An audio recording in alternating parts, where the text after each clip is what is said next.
तो दोस्तों बाबा the explainer हाजिर है और आज मैं एक्सप्लेन करूंगा एक dark Indian independent horror film को जिसका नाम है मृत। तो चलिए बिना किसी देरी के जल्दी से वीडियो स्टार्ट करते हैं। तो फिल्म की शुरुआत में हम रोमा नाम की लड़की को देखते हैं जो आराम से अपने रूम में सो रही थी कि तभी वहां पर एक लड़का आता है और वो उसका गला दबाने लगता है। और ये लड़का रोमा का बॉयफ्रेंड ही था, उसका नाम था चिराग। लेकिन दूसरे ही पल हम देखते हैं कि चिराग वहां पर था ही नहीं, मतलब वो सपना देख रही थी। इसके बाद जब उसकी नींद खुलती है तो हैरान थी कि मैंने ऐसा सपना क्यों देखा कि चिराग मेरा गला दबा रहा है। खैर वो इसे महज एक सपना समझकर इग्नोर कर देती है। अच्छा, रोमा यहाँ शहर में जॉब करती थी तो मंडे टू फ्राइडेज का शेड्यूल बहुत टाइट रहता था। आज शनिवार के दिन था, छुट्टी थी, तो ये अपने आराम से सोकर लेट उठी थी। वो तो सपने ने डिस्टर्ब कर दिया, नहीं तो अभी और सोती। खैर जब वो अपने रूम से बाहर आती है तो सामने टेरेस था और वहीं पर चिराग खड़ा था। उसके हाथ में एक लेटर था। कहता है और नींद पूरी हो गई? रोमा कहती हाँ यार, अच्छे से सोई मैं, हफ्ते भर की सारी थकान मिट गई। फिर वो लेटर के बारे में पूछती है कि लेटर कैसा है, तो चिराग बताया कि ये लेटर उसके गांव से आया है। फिर रोमा उस लेटर को पढ़ती है और बताती है कि अरे मम्मी ने भेजा है, संडे को घर में हवन रखा है, बुला रही है। चिराग को अजीब लगता है, कहता है कि आंटी के पास फोन नहीं है क्या, चिट्ठी भेज रही है। तो रोमा बताती कि उसकी माँ फोन यूज नहीं करती और वैसे भी उनके गाँव में नेटवर्क ठीक से नहीं आते। अब ये तो कहती कि यार काफी टाइम बाद माँ ने बुलाया है तो जाना पड़ेगा, तुम ही चलो, इस बहाने माँ से भी मिल लोगे और उनका आशीर्वाद भी मिल जाएगा। तो ये कहता है क्या गांव में जहाँ नेटवर्क ठीक से नहीं आते? नहीं यार सॉरी, मैं नहीं आ रहा। तो उसने तो मना कर दिया। रोमा से फोर्स भी नहीं करती, कहती कोई बात नहीं। फिर वो अपना फ्रेश होने चली गई। और तभी इसके बाद चिराग को एक कॉल आता है जिससे कि वो परेशान सा हो जाता है। अभी वो कॉल नहीं उठाता, पहले जाकर देखता है कि रोमा तो नहीं यहाँ पर। वो नहीं थी तो ये दरवाज़ा बंद कर दिया और फिर उसको कॉल बैक किया। तो दूसरी तरफ जो आदमी था वो गुंडा टाइप था। वो इससे 25 करोड़ मांग रहा था और धमका रहा था, मतलब ये उनके साथ मिलकर कुछ किया होगा सट्टा वट्टा। अब वो इससे 25 करोड़ मांग रहे हैं, लेकिन इसकी हैसियत ही नहीं, वो कैसे देगा। तो ये डरा हुआ था और उनका तो ये था कि अब तू चोरी कर, बैंक लूट, कुछ भी कर, लेकिन 25 करोड़ हमको चाहिए, नहीं तो तू गया। तो ये उनसे रिक्वेस्ट करता कि प्लीज़ आप मुझे 2 हफ्ते का टाइम दे दो, मैं कैसे भी करके आपको पैसे दे दूंगा। अब इसके बाद वो वहीं पर खड़ा होकर कुछ सोच रहा था। देखा कि रोमा आ रही है तो उसे दिखाने के लिए झूठ मूठ में स्माइल करने लगा और क्या कहता है कि चलो चलते हैं गाँव, माँ जी से आशीर्वाद ले ही लेते हैं, जिससे रोमा खुश हो जाती है। बस फिर क्या था, दोनों अपना पैकिंग वैकिंग करे और निकल गए।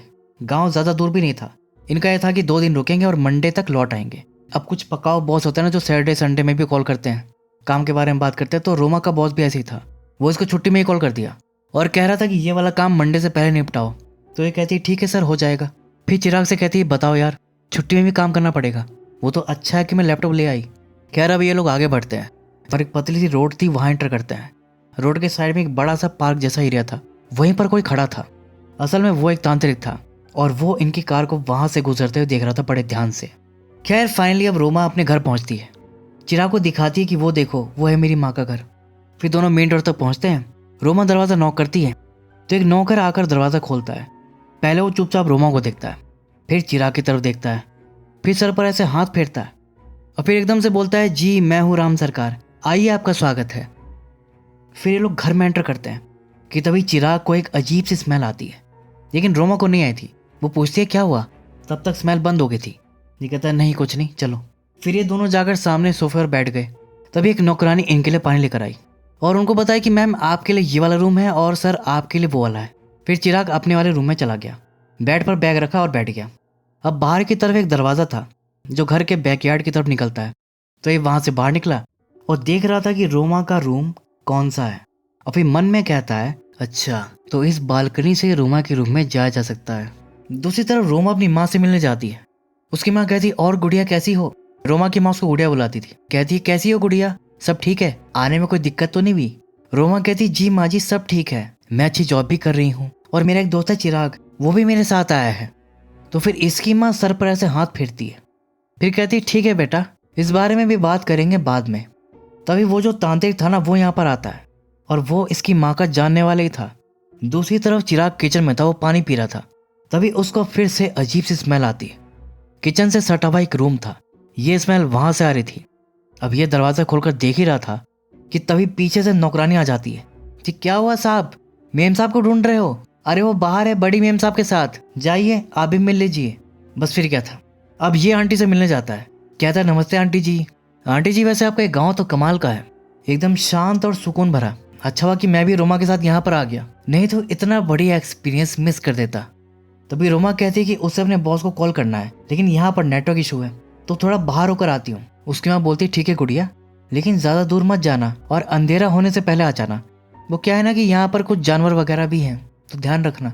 अब वो नौकरानी थी ना, वो छुट्टी लेकर जा रही थी, तो रोमा उसके साथ ही निकल जाती है। और अब चिराग आंटी से बात करने लगता है। पहले तो रोमा की तारीफ करता है, बहुत अच्छी है रोमा, बहुत अच्छे नेचर की है, बहुत ध्यान रखती है मेरा। उसने तो बताया होगा ना आपको हमारे बारे में। आंटी कहती हाँ उसने बताया है। अच्छा इस बारे में फिर कभी बात करेंगे, वो मेरे संध्या पाठ का समय हो गया है, तो मैं चलती हूँ। फिर वो चली गई। दूसरी तरफ रोमा नेटवर्क की तलाश में काफी दूर निकल गई थी। अब यहाँ से नौकरानी के घर का रास्ता अलग था, तो बोलती कि ठीक है मैम साहब, अब मैं चलती हूँ। रोमा कहती चलो हाँ ठीक है जाओ तुम। फिर वो चली गई। खैर अब जाकर रोमा को नेटवर्क मिलता है, तो वो अपने बॉस से बात करने लगती है कि तभी उसके सामने एक बड़ी सी कार आकर रुकती है और उसमें से 2 आदमी निकलते हैं। और शायद ये वही गुंडे थे जो चिराग से पैसे मांग रहे थे और उसके पीछे वो यहाँ तक आ गए थे। लेकिन रोमा को कोई आइडिया नहीं था कि ये लोग कौन हैं। दूसरी तरफ चिराग घर के बैकयार्ड साइड में घूम रहा था। इसी दौरान उसे एक बंद रूम दिखता है, उस पर ताला लगा हुआ था और उसके पीछे 2 लोग खड़े थे जैसे वहां पर पहरा दे रहे हो। तो चिराग कहता है वो लगता है मैं गलती से यहाँ पर आ गया, ठीक है मैं चलता हूँ। फिर वो चला तो गया, लेकिन उसके दिमाग में ये घुस गया कि इस रूम में ऐसा क्या है जिसकी ये लोग पहरेदारी कर रहे हैं। फिर वो रात में छुप कर देखने जाता है, तो वहां पर वो दोनों तो थे ही, उनके साथ वो तांत्रिक भी था। वो किसी का वेट कर रहा था। तभी एक आदमी वहां पर आता है। फिर वो तांत्रिक दरवाजा खोलकर उसके साथ अंदर जाता है। फिर थोड़ी देर बाद दोनों बाहर आते हैं। तांत्रिक दोबारा दरवाजा बंद करके ताला लगा देता है और फिर वो आदमी चला जाता है। चिराग सोच रहा है कि ये सब हो क्या रहा है यहाँ पर। इसके बाद हम देखते हैं कि अगले दिन सब सोकर उठ चुके थे। नौकरानी आकर सबके लिए चाय बनाना भी शुरू कर दी थी, लेकिन राम सरकार अब तक सो रहा था, जो कि अजीब था क्योंकि जनरली नौकर तो मालिक से पहले उठ जाते हैं। नौकरानी भी कहती कि पता नहीं कैसे रख लिया इसको। रोमा पूछती कि वैसे कब से काम कर रहा है। नौकरानी कहती कि पता नहीं, मैं तो यहाँ पर नहीं हूँ। तभी इतने में चिराग आता है। अरे चाय भी बन गई। फिर ये दोनों सोफे पर बैठकर चाय पी रहे थे, बातें कर रहे थे कि तभी एकदम से राम सरकार उठ के भी आ गया। पहले बस वो चुपचाप उनको देखता है, फिर वैसे ही सर पर हाथ फेरता है और फिर बोलता है कि कैसे हैं आप लोग, रात में आपको कोई तकलीफ तो नहीं हुई। चिराग कहता है नहीं कोई दिक्कत नहीं, सब बढ़िया है। राम सरकार कहता है ठीक है सर, मैं जाकर आपका कमरा साफ कर देता हूँ। फिर वो चिराग के रूम में सफाई का सामान लेकर जाता है, लेकिन सफाई नहीं करता। देखा कि चिराग का फोन बेड पर पड़ा है, तो वो उसका फोन चेक करने लगता है। फिर उसका बैग भी चेक करता है, तो उसमें गन रखी थी। ये उसे देखता है और फिर वापस बैग में वैसे ही रख देता है और रूम में सफाई भी नहीं करता, वैसे ही आ जाता है और वहीं बाहर सामान रख के चला गया। फिर वो दूसरी नौकरानी आती है तो बोलती अरे साले बुड्ढे ने सफाई नहीं करी। फिर वही जाकर रूम साफ करती है। इसके बाद हम आंटी को देखते हैं जो कि माला जप रही थी। तभी रोमा वहां पर चुपचाप आकर बैठ जाती है। फिर उसकी माँ जाप पूरा करके उससे बात करती है कि और गुड़िया कैसा लग रहा है गाँव आके। रोमा कहती कि बहुत अच्छा, एकदम शांत, इतना कि कभी कभी तो अपने दिल की धड़कन भी सुनाई देती है। उसकी माँ कहती कि बेटा गुड़िया मुझे पता है कि तुम्हारा दिल कहाँ और किसके लिए धड़क रहा है, तो शर्मा जाती है। फिर उसकी माँ कहती है कि लेकिन बेटा क्या तुम्हें पूरा यकीन है कि तुमने एक सही इंसान का चुनाव किया है, क्योंकि पहले ही मैं अपने बेटे को खो चुकी हूँ, इसलिए डरती हूँ।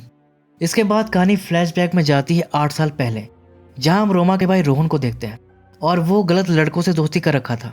ये दोनों उससे अपने ही घर में चोरी करवाते थे और ये अपनी माँ के गहने इन दोनों को ला कर देता था। आज भी ये दोनों उसको बुलाकर पूछ रहे थे कि ले आया, ला दिखा क्या है जल्दी दिखा, लेकिन अब वो मना कर रहा था कि नहीं मैं नहीं दूंगा, तुम लोग उसे बेचकर ड्रेस खरीदते हो। तो होड़ी वाला कहता है कि अरे तो उसके बदले में तुझे लड़कियों से भी तो मिलवाते हैं। जिस पर रोहन कहता है कि नहीं मुझे उनसे नहीं मिलना है, वो धंधे वाली हैं। तो होड़ी वाला गुस्सा हो गया कि देख अभी सब कुछ अच्छा चल रहा है तो खराब मत कर, समझा, ला क्या लाया दिखा। फिर वो दोनों जबरदस्ती उसकी जेब से कंगन निकालते हैं। कहते हैं अरे ये तो बहुत महंगा लग रहा है, क्या बात है लड़के, शाबाश। लेकिन तभी रोहन कहता है कि देखो ये तुम्हारा नहीं है, मेरी माँ का है, मुझे वापस दो। पत्थर उठा लेता है। तो होडी वाले को बहुत गुस्सा आ गया कि साले मुझे पत्थर दिखाता है, और रोहन के हाथ से ही पत्थर छीन कर उस पर अटैक कर दिया। रोहन वहीं पर गिर गया, उसका सर फट गया था और खून बह रहा था। ये देखकर वो दोनों भाग गए। फिर इसके बाद घर पर रोहन की लाश आती है। उसकी माँ फूट फूट कर रो रही थी और इसीलिए वो रोमा से कह रही थी कि बेटा तुम होशियार लड़की हो, समझदार हो, तुम्हें इंसान की उसकी नीयत की समझ होनी चाहिए। मैं नहीं चाहती कि तुम्हारी जिंदगी में कोई ऐसा आए जो तुम्हें नुकसान पहुंचाए। रोमा कहती कि मम्मी मैं आपकी बात समझ रही हूँ, लेकिन मुझे चिराग पर पूरा भरोसा है, वो एक अच्छा इंसान है। दूसरी तरफ चिराग बाहर था और इन गुंडों के साथ। इन लोगों में कुछ बातें होती हैं और फिर वो गुंडे चले जाते हैं। और अब चिराग जो है अपने रूम में जाता है और बैग से वही गन निकालता है, लेकिन बस उसको देखता है और फिर वापस रख देता है। और अब इन सब के बाद हम देखते हैं कि वहाँ पर हवन होता है। रोमा और उसकी माँ का ध्यान तो पूरी तरह पूजा में था, लेकिन चिराग का ध्यान कहीं और था। वो कुछ सोच रहा था। फिर हवन के बाद रोमा की माँ से बात करती है, कहती है कि बेटा गुड़िया तुमसे एक बात करनी थी कि मैंने मंदिर और आश्रम बनाने की सोची है, जिससे कि ज़रूरतमंदों की सहायता करेंगे। और इसके लिए ज़मीन भी देख रखी है, जिसकी कीमत लगभग 25 करोड़ है। कहती है घर में इतने सारे पुराने गहने पड़े हैं, उन्हें बेचकर ये रकम आराम से निकल आएगी। रोमा कहती कि जी मम्मी, ये तो बहुत अच्छी बात है, बाकी जैसा आपको ठीक लगे। लेकिन ये सब सुन के चिराग के कान खड़े हो गए कि घर में 25 करोड़ के गहने हैं और मुझे पता ही नहीं। फिर वो रोमा को ऐसे दिखाता है जैसे वो नाराज है। रोमा पूछती है क्या हुआ, कुछ बात है क्या? तो ये कहता है कि यार तुमने कभी बताया नहीं कि तुम्हारे पास इतनी बड़ी जायदाद है। रोमा कहती कि अरे वो सब गहने मेरे नहीं हैं, माँ के हैं। इनफैक्ट उन्होंने तो मुझे कभी नहीं दी। सालों से उन्होंने वो जेवरात एक रूम में बंद करके रखे हैं।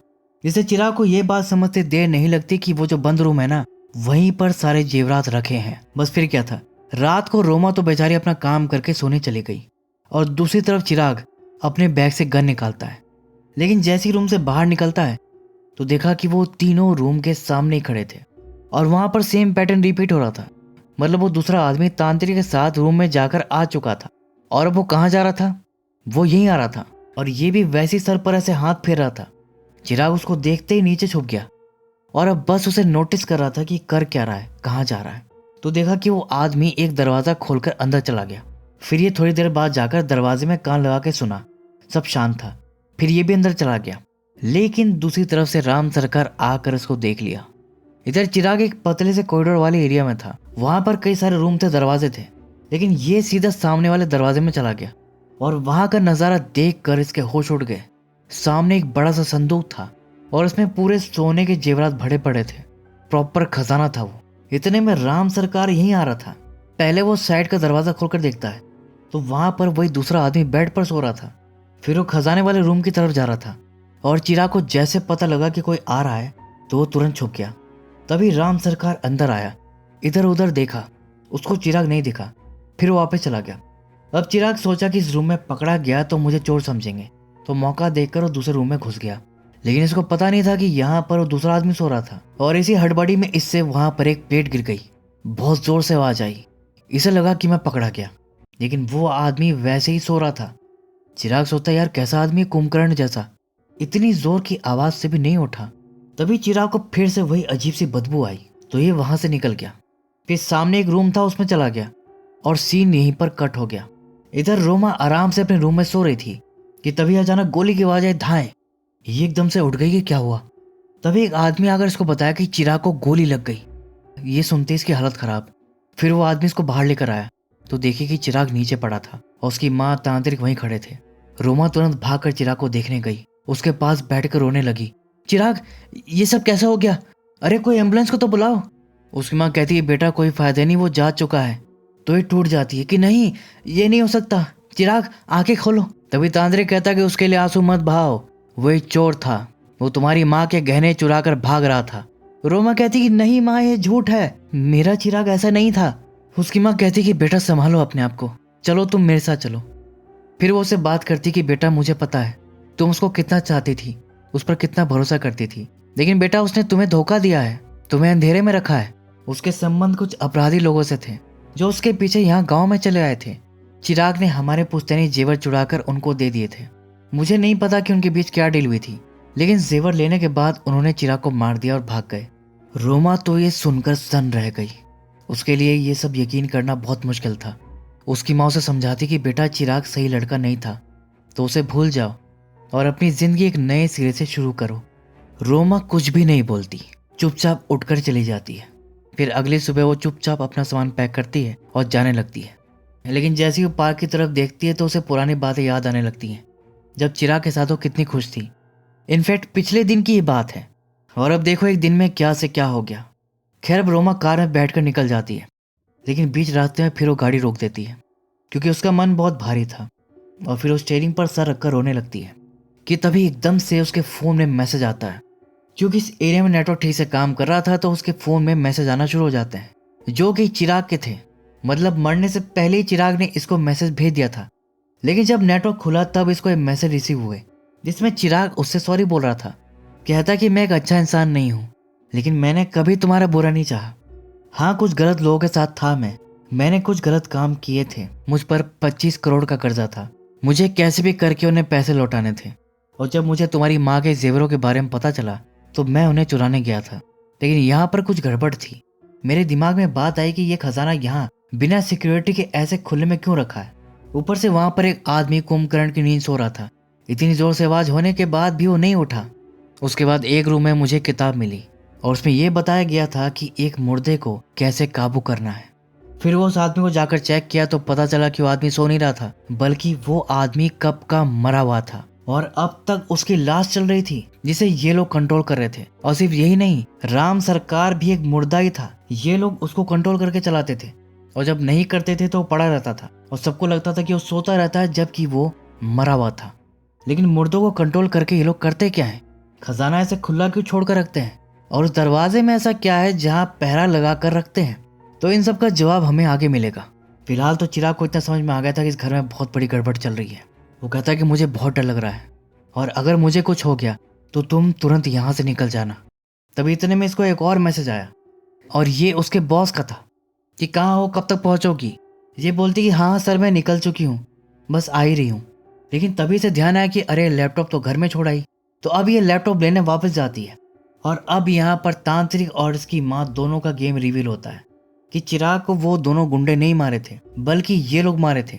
जब वो गहने चोरी करके गुंडों को देने जा रहा था तभी तांत्रिक उसको पकड़ लिया। उस पर गन तो थी, लेकिन इससे पहले कि वो कुछ समझ पाता, तांत्रिक ने अपनी शक्तियों से उस पर अटैक कर दिया और फिर उसे रोमा की माँ के सामने ले गया। और रोमा की माँ को गहनों से कोई लेना देना नहीं था, लेना देना था लालची लोगों से। उसे लालची लोगों से सख्त नफरत थी, क्योंकि इसे लालच के कारण उसने अपने बेटे रोहन को खोया था। रोहन की मौत के बाद ही इसकी माँ ने तुरंत तांत्रिक से पता लगवाया कि मेरे बेटे को किसने मारा है और वो दोनों को पकड़वा के ले आया। तभी उनसे पूछी कि क्यों मारा तुम लोगों ने मेरे बेटे को। तो दूसरे वाला तो चुप रहता है और जिसने मारा था वो कहता है कि नहीं, हमने कुछ नहीं किया, हमने नहीं मारा उसको। तो तांत्रिक रैंडमली दूसरे वाले को पकड़ लेता है और अपनी शक्तियों से उसका दम घोटने लगता है, जिससे वो डर जाता है और कहता है कि मुझे छोड़ दो, मैंने कुछ नहीं किया है, ये इसने किया है, इसने मारा था। ये ड्रग्स खरीदने के लिए उसे गहनों की चोरी करवाता था। अब उसने मना कर दिया तो उसने मार दिया। मैंने नहीं मारा, मैंने कुछ नहीं किया। तो दूसरे वाला गुस्से से पागल हो गया, साले हरामखोर गद्दार, और उनके आदमियों से छूटकर इसकी तरफ भागा। नीचे से एक पत्थर उठाया और इस पर चढ़ गया और सबके सामने पत्थर से पीट पीट कर उसे वहीं पर खत्म कर दिया। आंटी ने तो अब लाइव देख लिया कि ऐसे ही इसने मेरे बेटे को मारा होगा, लेकिन अभी वो लोग उसे कुछ नहीं करते। तांत्रिक ने उसका हाथ पकड़ा और उसके साथी की छाती पर रखवा दिया कि देख, ये है बिना धड़कन का शरीर, एक मुर्दा, और अब देख। फिर वो उस पर अपना तंत्र करता है और वो लाश उठकर बैठ जाती है और फिर लाश कहती है कि इसी ने मारा है रोहन को। तो घबरा गया कि ये सब क्या है, मरा हुआ आदमी उठकर कैसे बोल रहा है। इतने में अब तांत्रिक ने उस पर अटैक कर दिया। वो उसको खत्म करने वाला था, लेकिन आंटी ने उसको रोक दिया कि नहीं, इस कमीने को इतनी आसान मौत नहीं मिलेगी। और तब से ये लोग इसको जिंदा पकड़ के रखे हुए हैं, उसे रोज टॉर्चर करते हैं। 8 साल से वो आदमी इस रूम में बंद है, इसलिए ये लोग वहां पर पहरा देते हैं। लेकिन खजाने पर कोई पहरा नहीं, उसे खुला छोड़ रखा है, क्योंकि वो एक ट्रैप है, लालची लोगों को फंसाने का एक ट्रैप।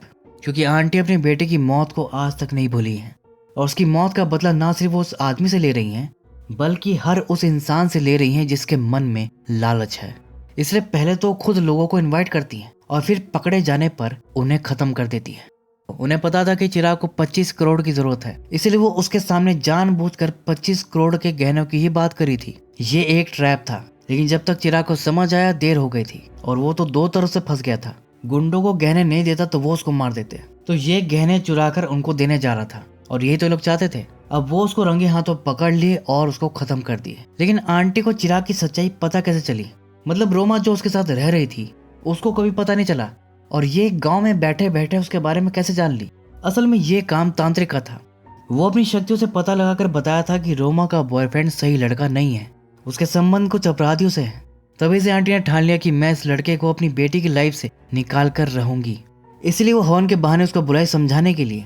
लेकिन रोमा तो चिराग को भी अपने साथ लेकर आ गई और दोनों का वेलकम सबसे पहले यही करी थी। राम सरकार की बॉडी यही कंट्रोल कर रही थी, इसलिए जब वो रोमा के साथ चिराग को देखी तो अपने सर पर ऐसे हाथ फेरी थी। दूसरे वाले का भी यही सीन था, इसलिए वो भी ऐसे कर रहा था। उसका इस्तेमाल वो उस आदमी को टॉर्चर करने के लिए करती थी, मेंटल टॉर्चर, क्योंकि उसे मुर्दों का फोबिया हो गया था, उसे मुर्दों से डर लगता था। तो दोनों को यही कंट्रोल करती थी। और ये विद्या इसको तांत्रिक नहीं सिखाई थी, जिसमें किसी की भी मौत के बाद उसकी लाश को 48 घंटे के लिए कंट्रोल किया जा सकता है। 48 घंटे के बाद बॉडी सड़ना शुरू हो जाती है, फिर वो उनके किसी काम की नहीं, बेकार है। बॉडी से मरे हुए की बदबू ना आए उसके लिए बॉडी में एक जड़ी बूटी डालकर रखते थे, लेकिन उसके असर की भी एक सीमा थी। मतलब दूर से पता नहीं लगेगा, लेकिन बिल्कुल पास से तो स्मेल आएगी। इसीलिए चिराग को स्मेल आई थी, रोमा को नहीं, क्योंकि घर में घुसते हुए वो उसकी साइड था और बिल्कुल उसके पास से गुजरा था, इसीलिए उसे 1 सेकंड के लिए स्मेल आई थी। उसके बाद फिर किचन में उसको स्मेल आई थी, क्योंकि सामने वाले रूम में ही राम सरकार की बॉडी पड़ी थी जब वो एक्टिव नहीं था। अब ये तो पता चल गया कि ये दोनों नौकर 48 घंटे पहले मरे थे, लेकिन इनके साथ हुआ क्या था? तो इनको टेस्ट करने के लिए भी आंटी ने ट्रैप लगाया हुआ था और ये दोनों उसमें फंस गए। खजाना चोरी करते हुए पकड़े गए और तांत्रिक ने दोनों को खत्म कर दिया। और मरने के बाद इनकी लाश को भी आंटी कंट्रोल कर रही थी। उनके जरिए वो देख भी सकती थी, सुन भी सकती थी और बोल भी सकती थी। इस तरह वो कहीं और बैठे बैठे चिराग पर नजर रख रही थी कि वो कहाँ जा रहा है, क्या कर रहा है। इनफैक्ट उसके फोन तक को चेक करी थी, उसके बैग को भी चेक करी और देख ली कि उसके पास गन है। और फिर उसी गन से बाद में तांत्रिक ने ऐसे हवा में गोली चलाई थी, धाएं, सिर्फ रोमा को सुनाने के लिए। चिराग को तो तांत्रिक अपनी शक्तियों से मारा था और रोमा को झूठ बोल दिए कि गुंडे लोग उसको गोली मारकर भाग गए। तो ये था पूरा सीन। और अब यहाँ पर राम सरकार और दूसरे आदमी की बॉडी को निकाला जा रहा था, क्योंकि इनको मरे 48 घंटे हो चुके थे, तो अब ये बॉडीज इनके काम की नहीं थी। अच्छा, चिराग का फोन तांत्रिक के पास ही था, तो आंटी को दिखाता है कि ये चिराग का फोन है। मुझे लग रहा है कि चिराग ने रोमा को सब बता दिया होगा। फिर आंटी फोन चेक करी तो वो चिराग के मैसेज देख ली जो रोमा को सेंड कर दिया था। फिर आंटी कहती कि लगता है अब उसे सब ठीक से समझाना ही पड़ेगा। इतने में रोमा लैपटॉप लेने वापस आई तो लाशों को निकलते हुए देख ली और वो बहुत डर गई कि ये सब क्या चल रहा है। फिर वो जैसे तैसे नजर बचाकर चुपके से घर में घुसी, अपने रूम से लैपटॉप उठाई और चुपके से निकल ही रही थी कि तभी एक रूम से उसको आवाज आई। जब ये वहां देखने गई तो सामने चिराग खड़ा था उल्टा मुंह करके। फिर वो पलट कर उसे देखता है, सर पर वैसे ही हाथ फेरता है और कहता है गुड़िया। और यहीं पर ये फिल्म दी एंड हो जाती है। तो मतलब अब लास्ट में आंटी चिराग की लाश को कंट्रोल कर रही थी। तो दोस्तों ये थी मृत मूवी की एक्सप्लेनेशन। वैसे तो ये लो बजट इंडी मूवी है, लेकिन कहानी और कॉन्सेप्ट वाइज मुझे काफी सही लगी, इसलिए सोचा कि इस पर वीडियो बनानी चाहिए। उम्मीद करता हूँ कि वीडियो आपको पसंद आई होगी। अगर ऐसा है तो वीडियो को लाइक और हाइप जरूर कर दीजिएगा। मैं अब आपको मिलता हूँ अगली वीडियो में, तब तक के लिए take care and keep watching.